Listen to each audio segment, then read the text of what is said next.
guys, and welcome to episode 240 of the OCDstories.com podcast.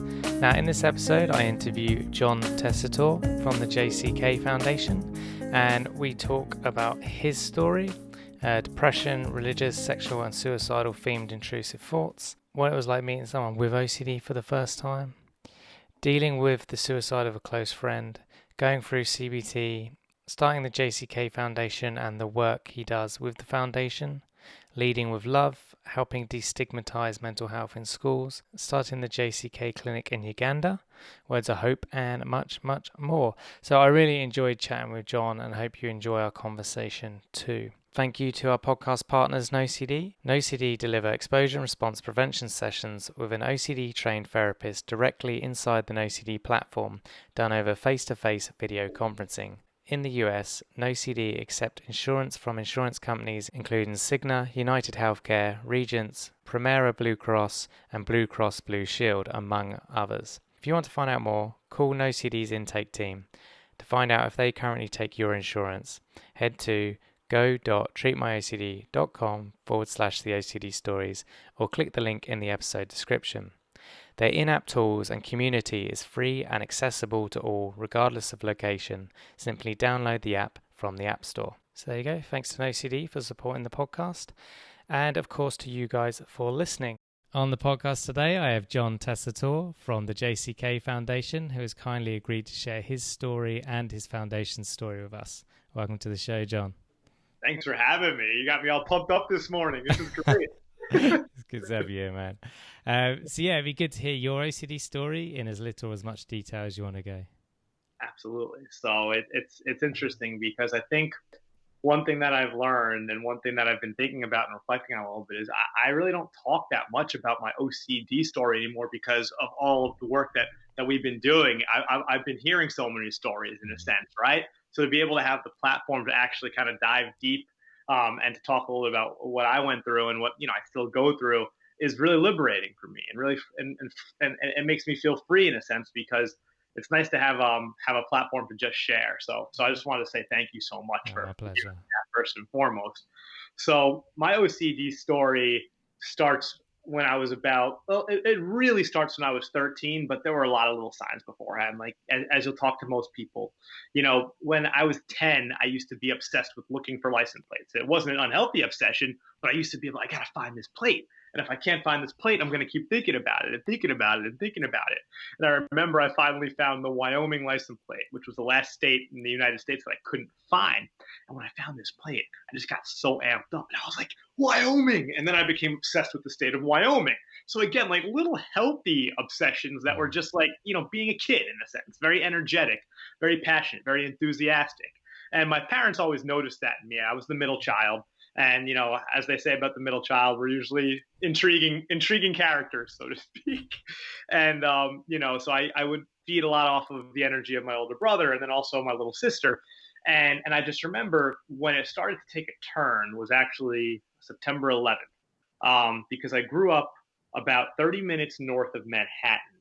And I remember when everything happened on September 11th, it was the first time that I really felt like, oh my God, I don't feel safe. And all of these thoughts started to slowly swirl, except negatively, right? And it didn't happen all at once. It kind of slowly started to happen. But my parents, especially my mom, she noticed a change in me.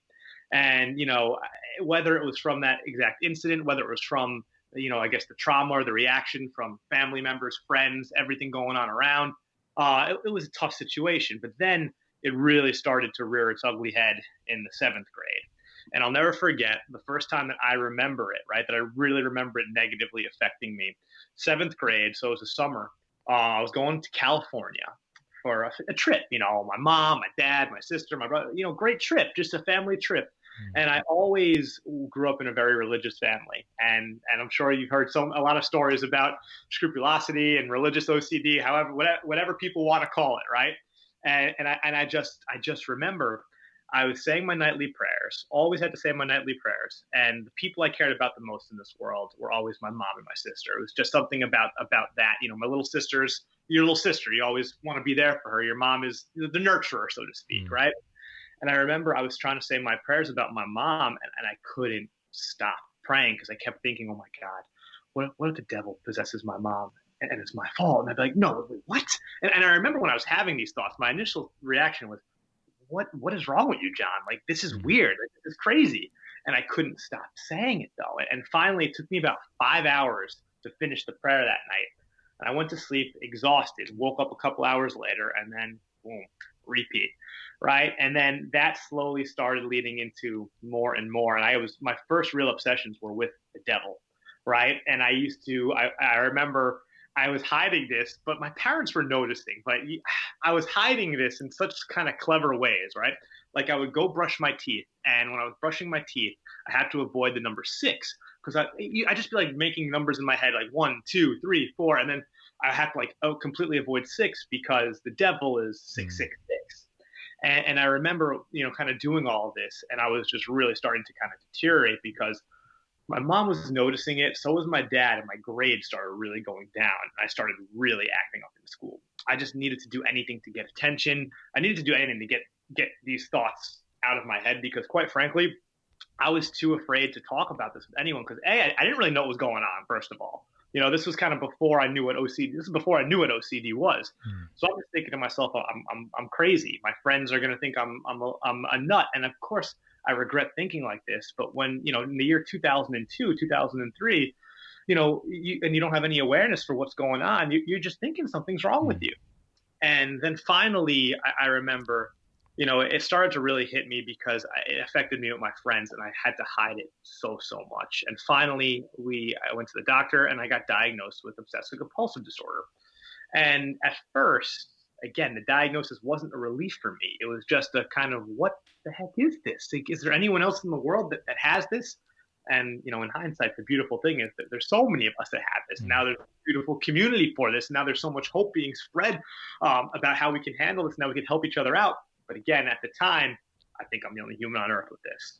So then flash forward a little bit, about a few weeks later, this is when the good stuff starts happening, right?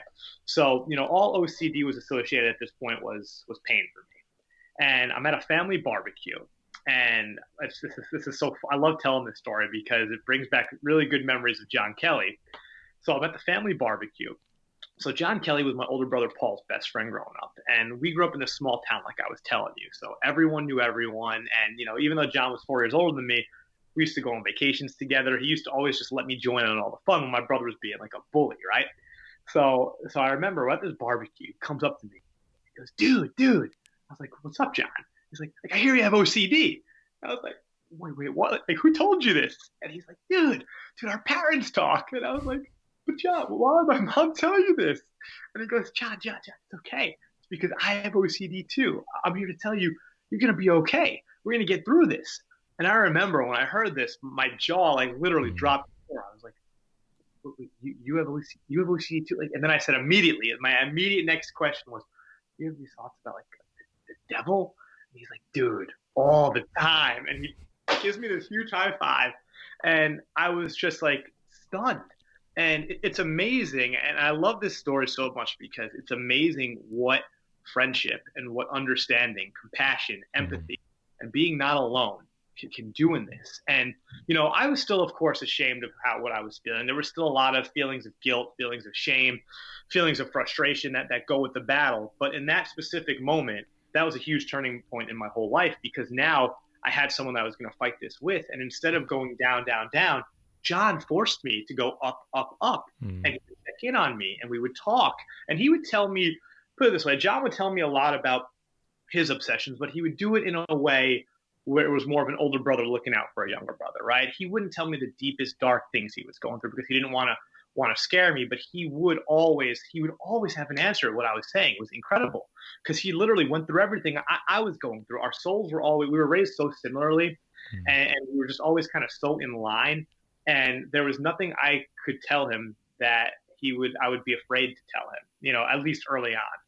So it was really interesting because that sparked a change. So after that, I started going to therapy, and I started doing cognitive behavioral therapy, and the exposure therapy really helped me. But at first, again, it was very hard. And as a lot of people will probably tell you, or at least from my own personal experience, I mean, when I was first doing this stuff, it's like, what am I doing? Why am I screaming, my mom's possessed by the devil 10 times? And how am I going to tell my mom this? And my parents, John, trust me, it'll be okay. And I did get very lucky that I had a really good therapist. He had OCD himself, and I was just very comfortable with him. He did a great job of opening up for me where I wasn't embarrassed or ashamed of what was going on. So I started to heal a little bit, but at the same time, I was still hiding a lot of this from my friends. So I like to flash forward a little bit because that's kind of the beginning of the OCD. That was what I was dealing with on a daily basis. And to be honest, it was really, really hard early on. And I think the strategy that I took, I don't say I regret it, but I don't want to say I took the easy way out either. But I went in with the mindset of I'm just going to dominate this OCD, right? And I think some people do that, some people don't. For me, it was like I'm going to dominate this, but what that really meant was I'm going to suppress this, right? So as you'll hear in a little bit, it comes back, and it comes back in a really dangerous way. But when I was a freshman in high school, I was so motivated because I remember, in seventh grade, eighth grade, I was getting in so much trouble in school. My mom was crying, and I remember vividly, my dad coming up to me. My dad's the best guy I know. He's like, John, your mom's upset. She's crying. She doesn't know what to do. And I remember when I heard that, I was like, I can never make my mom cry again. I remember just having that stuck in my head. And I went to a new school. I was going to therapy once a week. I was talking to John, and I was like, you know what? I'm going to live the life that I need to live right now. And I'm going to stay motivated. I'm going to dominate this OCD and help anyone else that has this OCD get through it. So flash through kind of high school, great times for me. I actually did really well. Still wasn't that open about the OCD. Still had some of these negative thoughts. I had a lot of sexual thoughts with OCD that I was, again, that's what I was working on the most in high school because, a lot of people, I remember when I was having these thoughts, I was so religious, so I couldn't kiss a girl. I couldn't do anything. I couldn't, and if I did, something horrible would happen. And I wouldn't go to parties because if my friends were drinking beer and if somehow I got caught with them, it was all my fault. And I was going to take this blame and I was going to go into the shell, right? So there was still a lot that I was dealing with, but it wasn't controlling my life. It was there. And my friends knew a little bit about the OCD, so I kind of use that as an excuse. And I do regret this a little bit because they'd be like, John, come to this party. I'm like, guys, the OCD. And they'd be like, all right, I don't even want to deal with that. Like, it's okay. Like, just go. So it was kind of in a light, I don't want to say lighthearted way, but I found ways to really kind of live with it. And I didn't always attack it head on, but it worked for me. And it wasn't the best way, but it worked. So then we get into college, and this is where the story gets a little bit more sad in a sense. So my first 3 years of college are awesome, right? I had a 3.8 GPA. I was broadcasting basketball games. I was doing my thing. I wanted to be a professional broadcaster. That was my thing. And I went abroad to Italy, and this is where things started to get interesting. So I was 20 years old at this time. So I'm in Italy, and for some reason, I'm having the time of my life. I'm interning there. I'm at an Italian radio station. I'm living with a friend. I'm staying relatively healthy, probably partying a little more than I should. But, that was me being 20, right? And I remember there were some specific moments there where anxiety would really hit me at really random times, but again, suppress the hell out of it. So I lived on a 6-story building, right? And it overlooked the Duomo, like just a beautiful area. And I remember looking down once and like, what if I jumped off? What if I jumped off and, what if I died? And I was just like, wait, what is John? Where's that thought coming from? What is that? And, it would stay in there and it would mess with me for like 20 minutes, but then I'd get through it. My friend would be like, hey, John, like, let's go explore. And I'd go to the city. My mom would get distracted. Then it would come back like every couple of weeks. And I didn't really know how to deal with this because it was just, I never had these thoughts before. And to me, they were very odd. But again, it was just, I hadn't been going to therapy. Hadn't really been talking to John at this point because at this point I didn't know John was actually hospitalized, but he didn't tell anyone. And it was a whole situation that was really, really sad because he was really deteriorating without anyone even knowing. And I remember, I get back from Italy, and this is when it really gets deep. And this is when it really gets hard for me. So I'll never forget, I get back from Italy, and there was this really unfortunate incident on campus where a young woman died by suicide. And to me, this really triggered me again without me understanding that it triggered me. And I didn't know her, but I knew friends of her, and I was so sad because, with OCD, a lot of us are very empathetic people.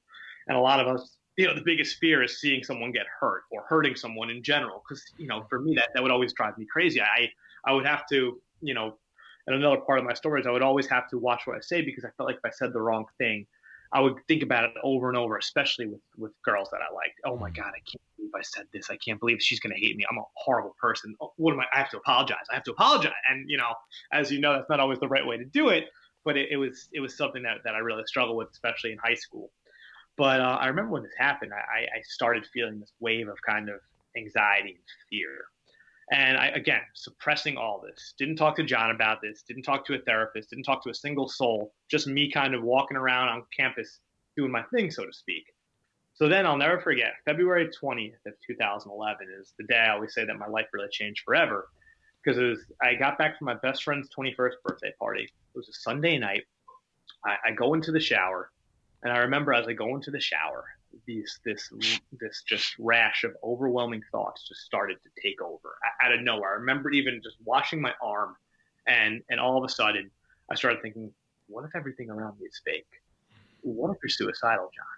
Yeah, John, what if you're suicidal? And it was this voice in my head, which was the OCD, just really ripping at me. Right. And I remember I'd never felt this strong before. My thoughts had never been this controlling before. And my body was physically like numb. It wasn't just, oh, let's have like a little quick 10-second thought about, being in Italy when I was having these thoughts. This was full on control. Right. And I remember getting out of the shower, looking down at my towel and looking down at my feet and just thinking, what the hell just happened to me? Like what happened? And in that moment, I felt so alone, so isolated, and to be quite frank, just terrified, because that was the beginning of a 45-day journey that was probably the worst 45 days of my life.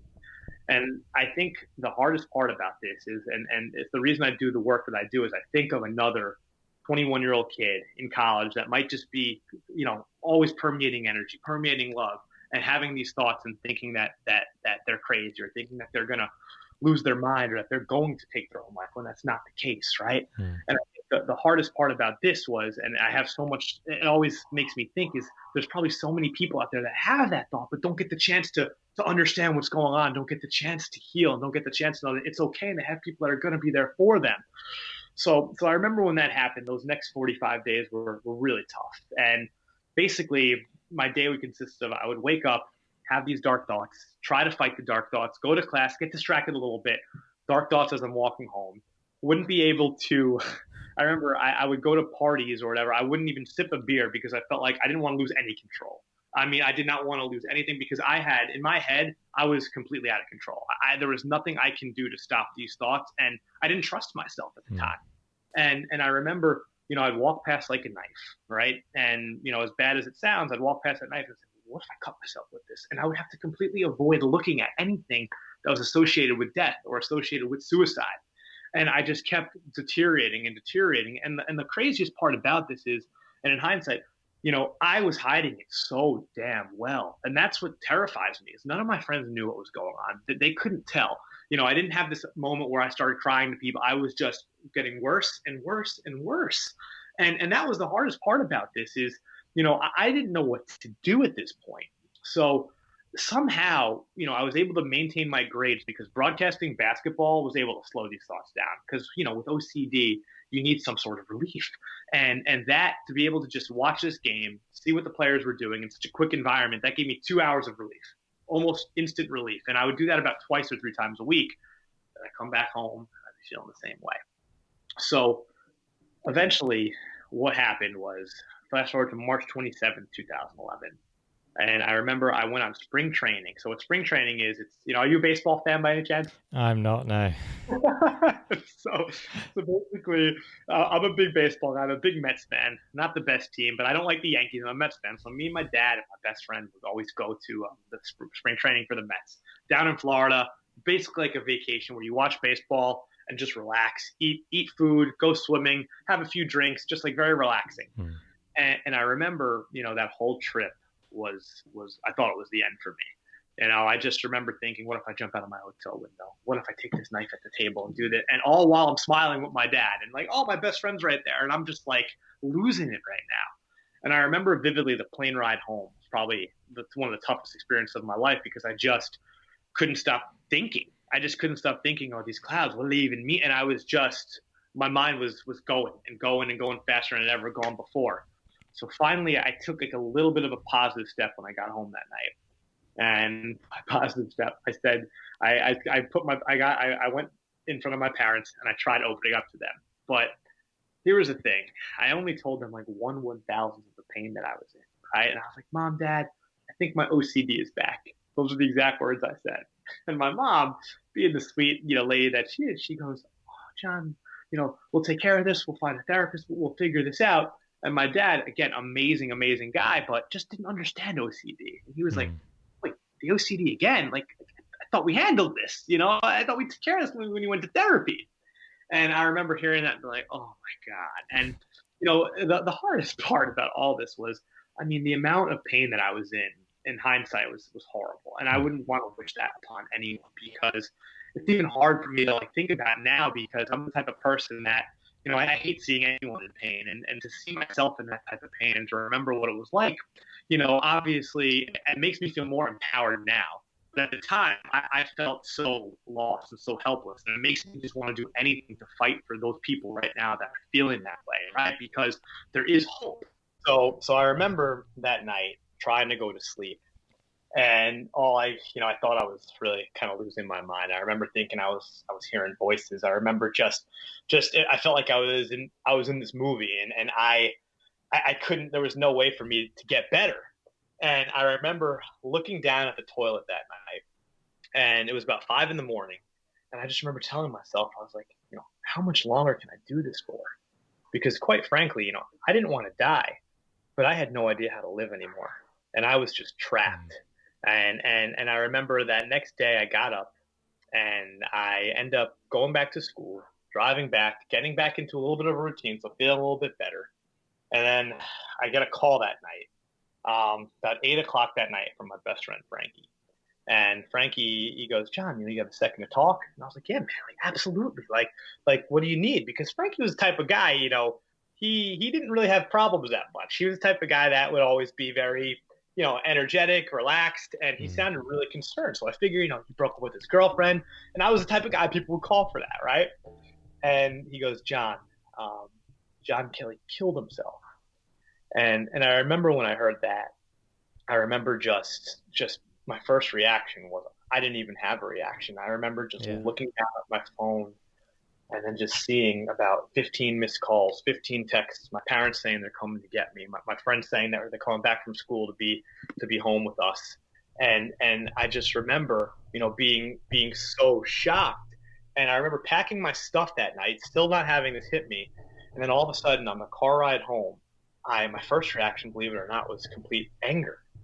I remember thinking, why would quote unquote God take John Kelly, right? The guy that would do anything for anyone, who would sit here, he would talk to you about the small town you grew up in southern England. He talked to you about your life. He would want to do anything to understand who you are because he wanted to help you. And you're going to sit here and you're going to tell me that God is taking him. This isn't fair.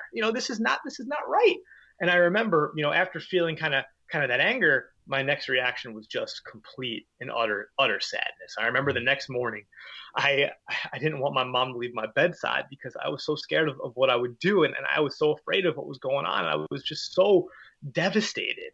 And luckily, what happened next is where the good stuff starts to happen. Believe it or not, that day I hadn't been seeing a therapist in about 5 years, and my family actually found a therapist for me that was recommended by my practitioner, who I'm really close with.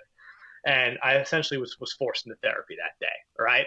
And my mom was sitting next to me, and my therapist actually told me 2 things that really changed the course of my life, and that really helped me so much, especially in that dark moment. Because I mean, at this point, I went from being this completely energetic guy about 2 months ago, right? That was living the dream in Italy, that was helping out so many people, that was on his way, right, to not even being able to leave my bedside. And how the hell did this all happen? How is my best friend now gone? How am I feeling this way? Like, just so many overwhelming things that happened in such a short period of time. And my therapist, he looked at me and he goes, "John, I want to tell you 2 things, right?" And the first thing he tells me, he goes, "John, I promise you're not suicidal. You're just extremely anxious. Think about it. You haven't been taking care of your OCD for the past 5 years. You haven't been going to therapy. You haven't really been talking about these things. And you're extremely anxious right now. And you're doing something called disassociating. And I remember when I heard that, there was this huge relief that went over me because for the first time in a long time, I felt like there was hope. And I was like, wait, this is something that's natural. This is something that actually can be treated. I'm not just going to keep going down this dark spiral, because as I was telling you before, those 45 days were just a complete loss of control. I had no idea what was going on. And I remember after hearing that, he then told me the second thing, and he goes, John, this isn't going to be easy. And I know you just were hit with a tragedy, but I promise you, I'm going to be here for you. And again, just having someone say there that they were going to be there for me and they were going to pick me up helped me so much. And, I'm not going to sit here and say that that was the cure for everything, right? That was just something that helped me during a horrible time in my life get a little bit of hope. And it's just so important that even if anyone right now is going through that horrible time, sometimes there's just a little piece of hope to grasp onto that you could build upon and then you could start climbing towards and you could start really, start really healing that way, because just hearing the fact that I wasn't suicidal, right? Getting that reassurance made me just such a freer human. I wasn't trapped by that thought anymore that was trapping me for the last 45 days. And, this is when things started to get a lot more empowering. So, those first couple of months were still very tough. And I think the hardest part about all this was, yes, this was tough for me, but our community was shaken, right? Because, OCD is something that no one really knew about at that time. And everyone knew that I had it and everyone knew that John had it. And the problem is, everyone was just like, why would John pass away? Like, how could this happen? As I was telling you, this is the guy with the heart of gold, but he was obviously suffering so much. And he didn't have that mentor that I had in him. And I remember it was a hot July afternoon and we went to Dr. Kelly's house, right?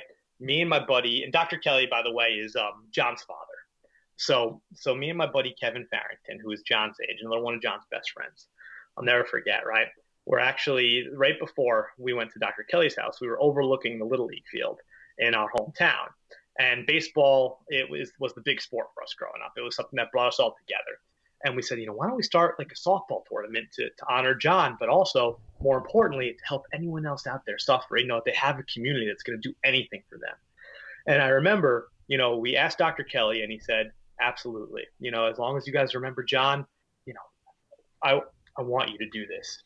And we kind of ran with that. And that day, I remember, was probably the most beautiful day of my life, because for the first time in about 3.5 months, we started to heal as a community, right? And we started to open up about what was going on. We wore all our old Little League jerseys that we wore when we were kids, and we just played softball for John, and we played softball for anyone else that was suffering, that ever had fought OCD, that ever had fought any sort of mental illness. Let them know that we are there for you. We're going to be a community that helps pick you up, because here's the thing. Community is so important when it comes to healing, right? If you have someone that's a friend that can actually sit there and listen to you, it allows you to have the confidence to maybe take that next step in getting help, maybe going to therapy, maybe getting an appointment with someone that's a specialist, right? And I think what was so special about this day is it didn't matter if you were an athlete, a boy, a girl, a non-athlete. We simply played with this absolute spirit that you just felt John the whole time. And the empowerment that I think our community got from that day made us realize we have to do this, and we have to spread this message to as many people as we can, so anyone else that may be in John's shoes or that may have been in my shoes can understand that they don't have to give up, that they can keep fighting, that they can live a happy, healthy, and beautiful life even while suffering from OCD. And that inspired me to make the documentary I created about John my senior year of college. So I remember I spent my senior year, instead of spending it out on the beach with my friends having a good time, I was like, I have to make this movie. This has to get done. And I started channeling a lot of my pain and channeling a lot of the sadness and channeling a lot of my energy into this documentary. And to be honest, it was, in hindsight, now thinking about it 9 years later, it was such a therapeutic thing for me. And it made me almost come to terms with what had happened, but also made me realize, hey, I'm not going to let my buddy die, because, he would do anything for anyone. And I want his message to help so many other people still, because that's all he did while he was alive. He wrote his college essay about changing the way the world viewed OCD. That was back in 2004, you know? So it was just like his message needed to be heard, and his spirit needed to live on. And I remember after creating the documentary, it ended up winning the Schools Film Festival. And I remember the amount of people, just like kids that I had grown up with, kids that I'd gone to school with for 4 or 5 years, some even 25 years back to elementary school. I remember we would talk to each other, and they would open up to me and they said, John, even though I don't have OCD, this is how my depression makes me feel. This is what happens with my bipolar disorder. And people would just talk about these issues, and we'd always say, listen, we're going to fight the good fight together, because that's what John used to always say to me. And all of a sudden, I went from being really broken a year ago to now saying, oh my God, I actually still have a purpose. I can continue to help other people, and I could share my story. And I took it upon myself. I was like, I don't care. I don't want to do anything else right now in life than to be able to help anyone else that's suffering, because no one deserves to feel this pain, and everyone deserves to understand just how much power they can have, that they can live this happy and healthy life. And, that one thing led to another. And I ended up showing that documentary at about 50 colleges, and I shared my story, and then we were able to build out the Legends program, and it's really interesting to see what it's turned into, because it started off as OCD awareness when we first started doing this, but we started realizing just how much help was needed in terms of just building community and letting anyone know who's suffering from any sort of mental illness to know that they're not alone, and that they have people that will listen to them and that will love them and that will be there for them from start to finish, right?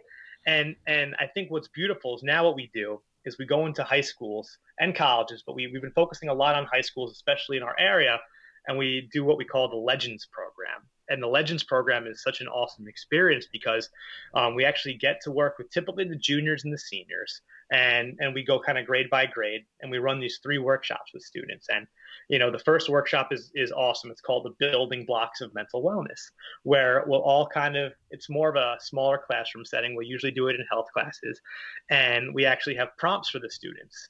And we also talk about things such as public stigma, self-stigma, the determinants of mental health.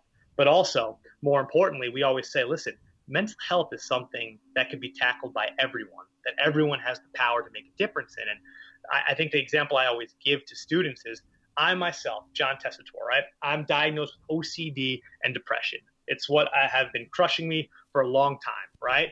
But that doesn't mean that I can't help my buddy who may not be diagnosed with OCD or depression, but that's just going through a tough time, and that needs some help, and that needs some resource, and that needs a helping hand, and then vice versa, right? And when we start kind of putting mental health on this spectrum, you start empowering everyone around you to make a difference. So all of a sudden, it's like, wow, I can now talk to my buddy about what's going on. I can have a deeper conversation. And then when the time is right, and I feel like I need more help, I'm not afraid to then go to that therapist or go to whatever resource works best for you. So we actually break the students up into 5 different groups, and they actually write their opinions on mental health and what it means to their community, and other prompts, and they'll actually present that to the class. And it's really cool because they get their voices heard. And we always say there's no right or wrong answer here. We want you to just feel empowered here and to let you know that you can talk about this.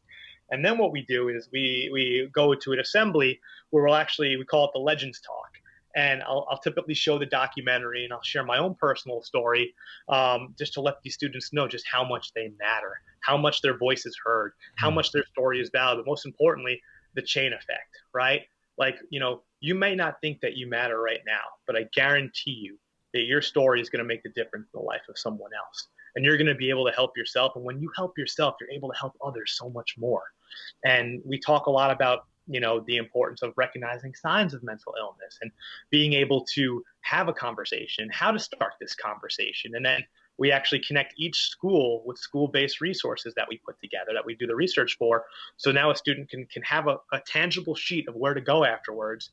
And not only are they feeling empowered to share their own story or that their story matters, but all their friends are starting to feel this way. And they have these resources. And then we finish up the day with these really powerful breakout groups, right? And it's amazing because you'll have the breakout groups, and you'll work with the counseling center, and you'll work with some teachers and some really passionate members of the school community, and we just talk about how we felt. And Mm. that therapeutic way of opening up and understanding that each person's story matters is so powerful. And it's interesting because, it's amazing because the OCD always usually hits home most with students because that's where a lot of my story comes from, right? But it's so nice to be able to see people kind of coming together from different backgrounds to finally listen to each other and understand just how much more we have in common than we think. So it's really turned into something bigger than I could have ever imagined, right? And just to know that John's legacy is helping people feel good about themselves and is allowing people to be themselves and to fight their mental illness and to fight their OCD and to live with it and to live this happy life. And it's not always easy, as we know. Recovery is not a linear process. There's going to be times where you don't feel good, but to know that you have a team behind you and you have people that are going to do whatever it takes to make you feel good, I think that's all the difference. And that's kind of what we've been doing in a nutshell. And it's been a really amazing thing because I think the whole other aspect of this is just the people that I've been able to meet along the way and the stories I've been able to hear. People like yourself, people like Sean Shinak, people like Chrissy Hodges, like a lot of people that I've been able to meet in this OCD community, right? Mm. And students that I'm meeting, sharing their stories sometimes for the first time. And as cool as the program is, my favorite part is just the individual conversations, right?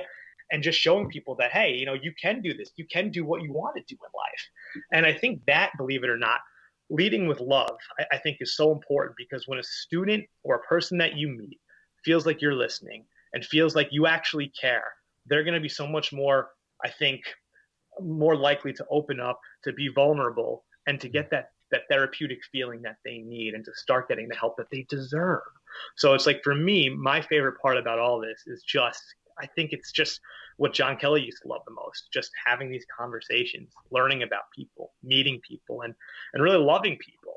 And it's just been a wild ride. And what we've been doing on our social media is we do a lot of, we share people's stories. We talk about all aspects of mental health. But to be honest, for me, OCD is always going to be the one that's closest to my heart because it's what I live with every single day. And it's what I always, will fight for, especially, after seeing what happened to John. My goal is to make sure anyone else that's going through this understands that they have someone that they can talk to, that they have a community like what you're doing, like what I'm doing, like what this whole OCD community is doing, that they have people that love them, and just to let them know that there is hope, right? And your story may be different than mine, but it matters just the same. It doesn't matter who we are, right? It matters how we come together.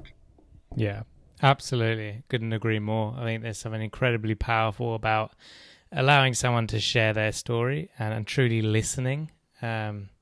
Often an underrated skill, but just to be there to bear, as I say, kind of bear witness to someone's story is in my opinion, very empowering for them. So I mean, thank you for the JCK Foundation and providing that platform for people, but also thank you for sharing your story and going into so much detail. Where are you at with OCD now? How does it affect you, kind of day to day, so to speak, now? It's a great question. I'm glad that you asked because it's up and down right now. I'll be honest with you. I think as I've gotten older, I've been able to handle a lot of the intrusive thoughts that I used to have, but they still always come up. For me, it's always the hardest with romantic relationships. I always get very, very nervous still of saying the wrong thing, of making someone feel bad, and especially when I'm talking to people, right? I think for me, one of the biggest things that I struggle with sometimes is turning off, right? Because I always, if someone's calling me, I want to listen to them, I want to talk to them. But sometimes I get nervous. Oh my God, what if I said the wrong thing to this student? And what if that negatively affects them instead of positively affects them? And then I start going down that rabbit hole of, oh my God, what can I do? What did I do wrong? And how do I stop this, so to speak, instead of, being rational and saying, well, actually, John, you actually had a good conversation with this student. You told them that you weren't a therapist, and they felt better about themselves, right? So it's like a lot of times right now with the OCD, where I'm struggling, I think the most is is being able to kind of handle conversations at times. And for me, uh, I've been able to do a really good job of, I think, separating um, some of these thoughts at times when they do pop up into my head when I am starting to feel a little bit overwhelmed. But to be honest, the depression has been hitting me a lot more often lately.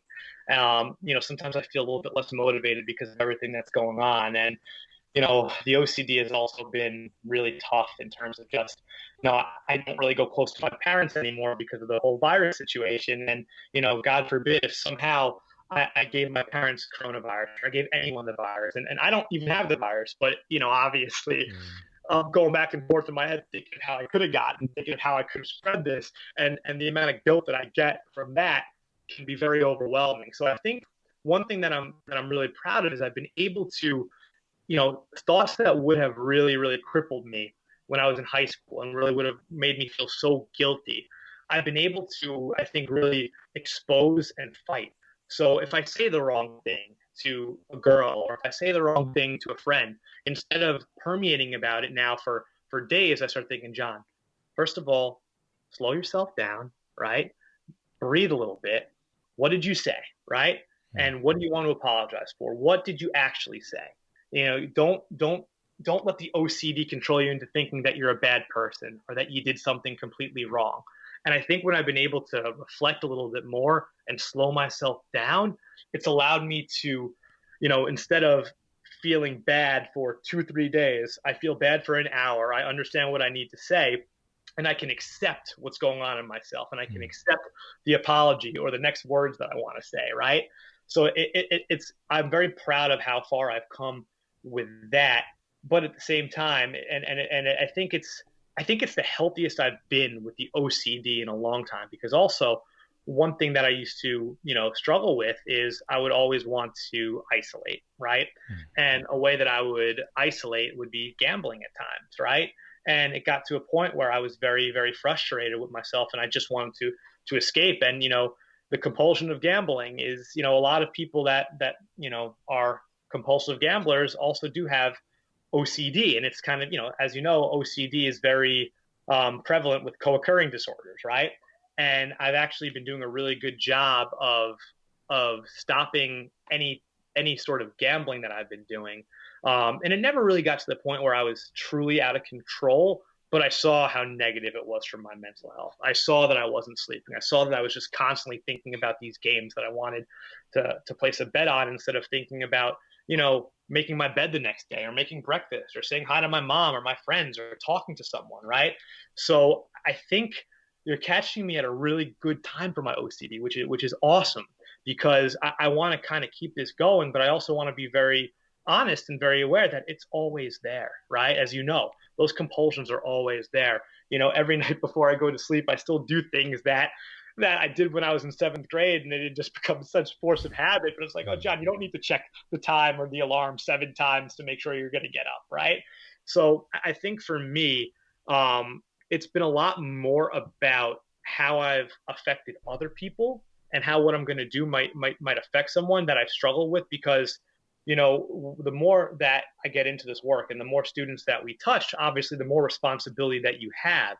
And I think I've been able to do a good job of kind of slowing myself down and breathing before, I guess, letting it get out of control, right? And I have a really good therapist, the same guy that I talked to for the last 9 years. That's been really helping me. And I have amazing friends. I talk to a lot of my friends in the OCD community. Me and Sean, like, I'll talk to Sean for hours if we're going through something, the same way I used to talk to John Kelly. And I think for me, it's just, I'm very proud of where I'm at, but I also want to let anyone know that it's not, things aren't always perfect. And if you're Yeah. going through something, that's okay. You still have hope. You still can get to a point where you're feeling good. And I still have those days that are awful. And I still have those days where I can't do what I wanted to do, and the OCD does control me. And I do lay in bed for a lot longer than I should, or I do let a thought get stuck in my head for 4 hours, and it affects my work day. It's just not, luckily it's not as powerful as it was when things were happening with John and what I was going through in the seventh grade. And I think that might be because of, I think, the experience that I've got in coping, right? Because I think, a lot of people will tell you the OCD never goes away.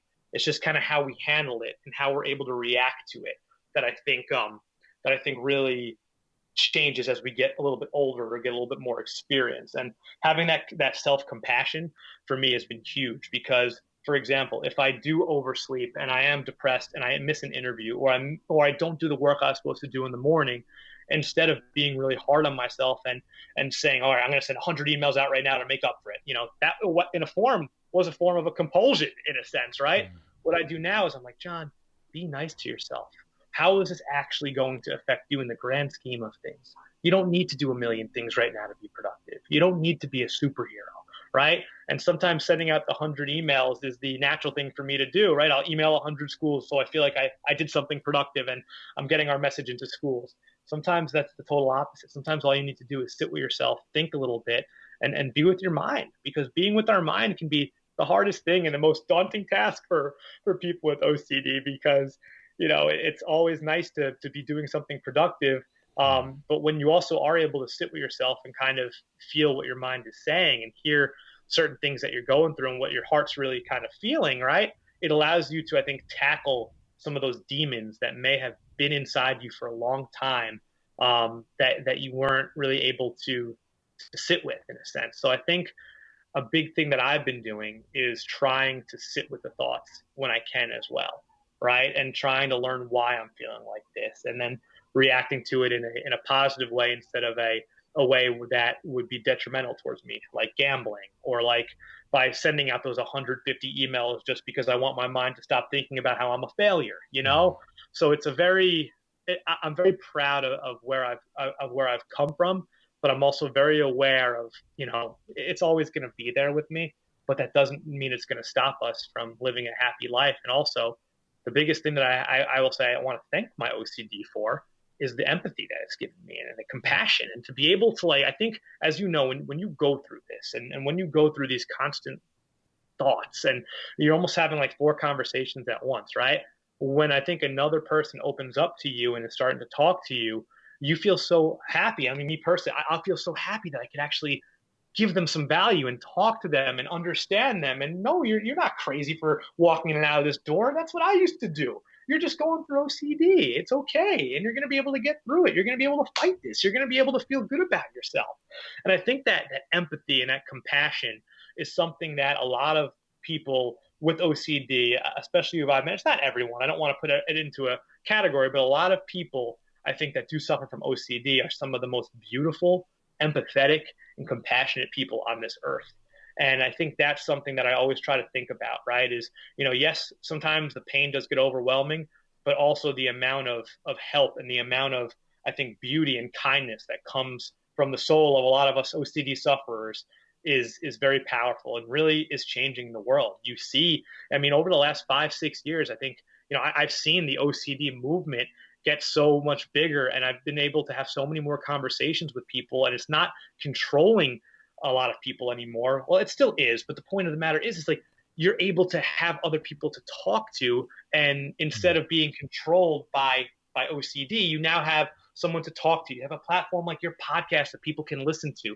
You have people that are willing to talk about anything and open up about the depths of their soul for others, right? So I think what's really powerful is the amount of hope that I have for anyone that's going through what I may have been going through in the 7th grade. And, one thing, that quote that really hit me, I think it was Aaron Harvey who said this, and I was looking at it on social media. It was about, his 13-year-old self, like why he's an advocate is because he wants that 13-year-old self. And I don't remember the exact words, but he remembers his 13-year-old self and wants to do whatever he can to help that person know that they can get through this. And it hit me really hard because that's exactly why I do this, right? It's for that 13-year-old that was struggling, that was at that family barbecue, who needed the reassurance of someone else like John Kelly to pick them up and to guide them. Because when we have those guiding figures and when we have that reassurance and that love, that we can live a happy and healthy life while suffering, right? That we can get through some of these really dark moments together, that goes such a long way. And any 13-year-old that's going through that, you just want to provide them this big blanket of comfort, right? Because we've fought that before. So, that was a quote that really, really stuck out to me. And it reminds me of, hey, there's still a lot of work to be done, but we're all here doing our best. And we got to be nice to each other too, because, sometimes the mind will try to trick us into thinking we got to do more. when sometimes we do have to rest. So it's I'm sorry, I'm rambling a little bit. It's just you got me feeling really passionate today. Got you fired up. Uh, it's all good, man. And no, I appreciate you talking about JCK earlier as well. And are you still doing the work in Uganda? We are. Yes, we are.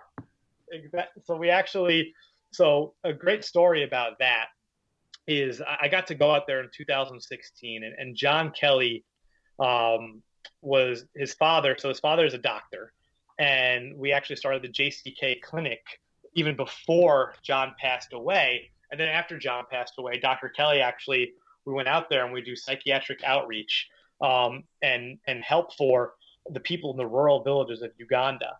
So it's amazing because I remember going out there and actually talking about mental health with some of these people in these rural villages, and it's amazing the conversations that you have.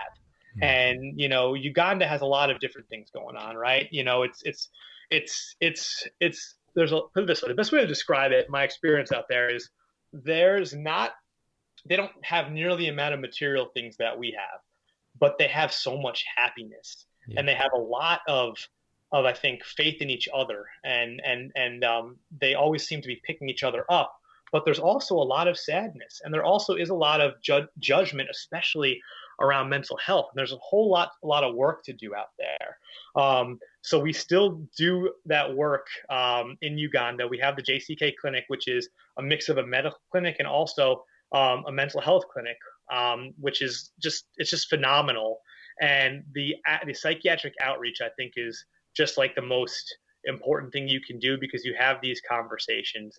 You're able to provide, support and love for people that may have not even realized what was, that there was a problem in a sense. And I think what's so powerful about that is it just shows, right? Mental health does not discriminate. And we did a survey out there, and I think it was 1 in 5. The same way it's 1 in 5 in America, it was 1 in 5 of the people in that village suffer from a mental illness.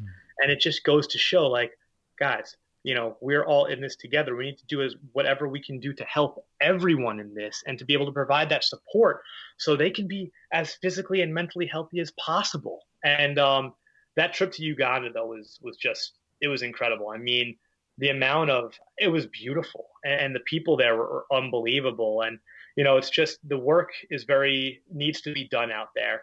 But I think what was just so eye-opening was just how we talk about mental health, and how a rural village in Uganda, some of the people in that village haven't even left their village in their whole life, but we still talk about mental health in a very similar light, which is, I think, extremely powerful. Yeah, no, absolutely. And I was really impressed to see that. And anyone interested in that project particularly, they can check it out on your website along with all the other stuff you're doing. So you've already kind of said this, but I'll ask it again. It's just words of hope for people with OCD. So for me, I think the biggest word of hope is, I think, 2 things I want to say, right? I think first and foremost, I want to tell you that you are enough, right? And that might sound cliche, but I know that when I was going through the thralls of it, I would always doubt myself. And OCD filled me with so many self-doubts, right? And I promise you that you are enough. I promise you that your story is going to help so many other people. And don't be afraid to embrace yourself for who you are. I spent so much time trying to suppress the OCD and trying to hide it. And the first time I was really free was when I just let myself be who I am, right? I wasn't afraid to run around with my friends and to talk about high school football and just be this energetic person that, some people might sit there and be like, what is wrong with this guy? But most people sit there and are like, wow, he is authentically himself. And when you're authentically yourself, and when you're not hiding anything, I think it really allows you to be confident and be that person that you always dreamed of being, because the OCD tends to shackle us and tends to make us feel like we're so much worse than we actually are. I mean, I guarantee you, if you're listening right now, you're a beautiful person. I guarantee you, you would do anything to help anyone else that's going through OCD. I guarantee you do anything to help anyone else that's hurting in general. That is just the nature of most of the people that I've ever met that have suffered from the same illness that I suffer from, right? So remember the amazing qualities that you have inside yourself, right? And yes, there's going to be times where it's overwhelming. Yes, there's going to be times when it's not easy and you're going to feel drained. But there's also going to be some times where you feel so empowered and you feel so beautiful and you start realizing, oh my God, like I can't believe this. This conversation I had with this person changed that other person's life. And now I'm actually going on a date and now I'm doing this. And all of a sudden, you can be at the bottom of the barrel, right? Like the same way I was when I was 21 years old. And 9 years later, you can, I don't want to say be on the top of the barrel because I'm nowhere near the top, right? There's always room for improvement. There's always room to get better. But I think it just shows that you can be so happy. You can live a life to the fullest. And, sometimes those same emotions that hold us back can also make us feel so darn free and so proud of who we are. Because I think when you're able to touch base with what's holding you back. And when you're able to sit there and say, wow, I am a special person. I am a loving person. I am a kind person. And you start realizing what you actually are and not what OCD is telling you are. I know my OCD would say, John, you're an awful person. You made your mom possessed by the devil. It's the total opposite, right? And those affirmations are so important because you are kind, you are loving, you are incredible, you are having an impact. And I think you, by just being yourself, is exactly what this world needs. And you're going to start finding out, right, that when you are yourself, other people tend to follow that. And other people tend to be themselves more and feel more comfortable about themselves and around you. And that's the best way to be an advocate, right? The best way we can be an advocate is by being ourselves and by living our lives, because that gives us all hope that we can live that life that we want to, that we can be happy. And when the OCD does pop up, man, you got me and you got a whole army of other people behind you that are going to support you. And you're going to do whatever it takes to make you feel loved, because that's something that is about the OCD community that I think is unbelievable. The amount of support and the amount of love that everyone has for each other. And if you ever need to talk, I'm always here for you. And I'll give all my information to Stuart so he could share it. But the last thing I want to say is never give up. Your story really matters more than you can ever imagine. And like I said, don't be afraid to be who you are. Not everyone may like you. That's the world. Unfortunately, the nature of the world is not everyone will like you all the time. But I guarantee you, when you're yourself and, people see that, people gravitate towards it, and it gives people so much hope. And there's such beauty in being authentic. And, you deserve to know how special you are and how loved you are. And remember, those amazing qualities that we have: compassion, empathy, love. I'm just very excited to let you guys know, like, hey, we're gonna get through this, and we're in this together. So excellent. Good words, man. And yeah, I'll put your website and stuff in the show notes of this episode, so if they want to get in contact, they can find the info there. Next question is, if you could pick up the phone and call your 20-year-old self, what would you tell him? Oh man, that's a great question. So if I could pick up the phone and call my 20-year-old self, oh man, I would say, John, you're going to be so proud of who you are, even though you don't feel it right now. And I could have never said that even when I was 28, 27, 26. You deserve to be happy, John. Don't forget that. Don't forget that you deserve to be happy. And you're going to be so proud of the courage that you had. You're going to be so proud of the people that you've met. And I'm going to tell you, John, if you could get through these next couple of years, there's going to be a beautiful light at the end of this tunnel. And you're going to you're going to be so proud of not of who you are, but of how you acted and how that affected other people. And, when I was 20, I always just wanted to make sure people felt good about themselves. And I would sit there as my 30-year-old self and tell my 20-year-old self, I said, John, you're going to live that out, and you're going to keep living that out. And hopefully I could put my hands over my shoulders and say, John, relax right now. It's okay. It is okay. It's not always going to be easy, but it is okay. And you're going to see yourself in 10 years and say, wow, you did what you wanted to do. and you're not going to stop. And then my 4-year-old self hopefully will tell my 30-year-old self something similar, you know. But I Mm. would say the main things that I would tell my 20-year-old self is that I love him. I'm so proud of him, and let this journey take fold, right? Don't be afraid of what's to come. Don't doubt yourself, John. Do not doubt yourself. Trust who you are.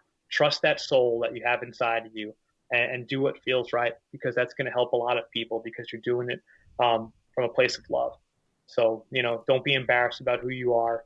It might not be easy to understand right now, as a 20-year-old, but trust me, keep these words with you, and keep that pushing forward on this fight. And I would tell myself I love them too. Mm. Yeah, no, I love that. That'd be a good call. And then you've got a billboard. What do you want written on that billboard? Oh, wow. That's a great question. Oh my God. I would say, wow, this is a really good one. Let me think for like 10 seconds. No worries. On that billboard. Hmm,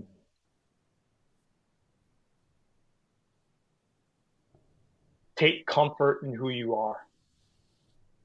Mm. I think I would say take comfort in who you are. And it would say something like, take comfort in who you are, because I want people to understand that there is comfort in who they are, not the fear in who they are. Take comfort in who you are. Let's see if I could add one more little line to that, because I know I have a billboard. We'll try to add one line to that billboard. Take comfort in who you are. Hmm.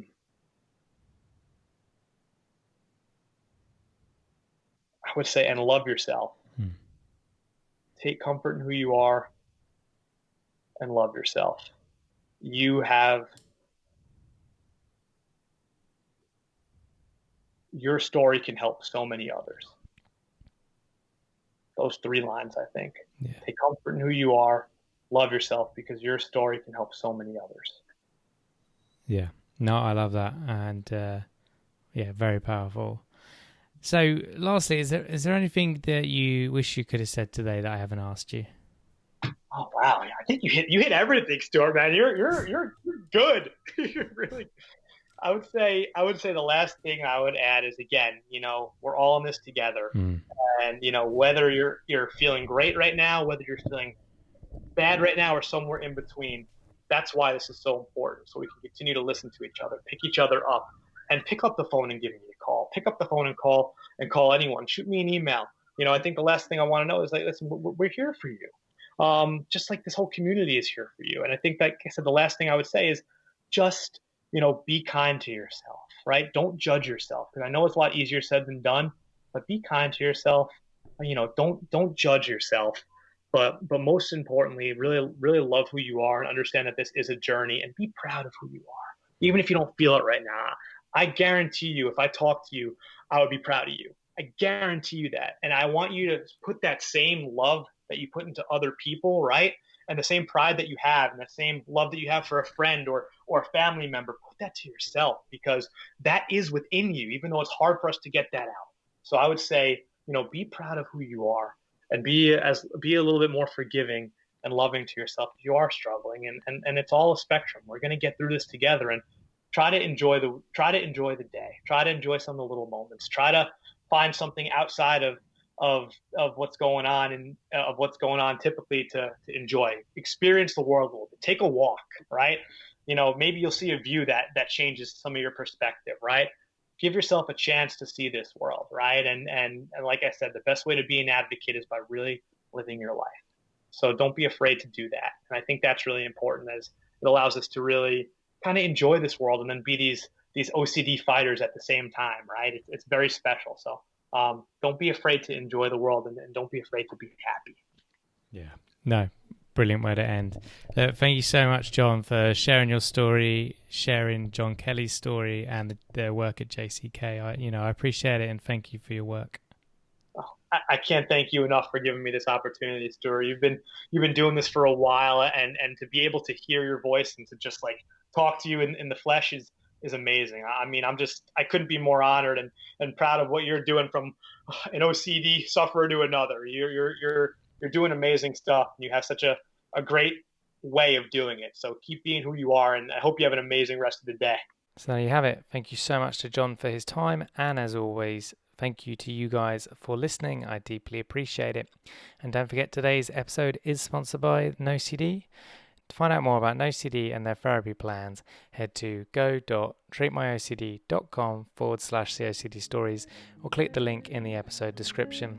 And quick disclaimer, guys, this podcast is not therapy. It is not a replacement for therapy.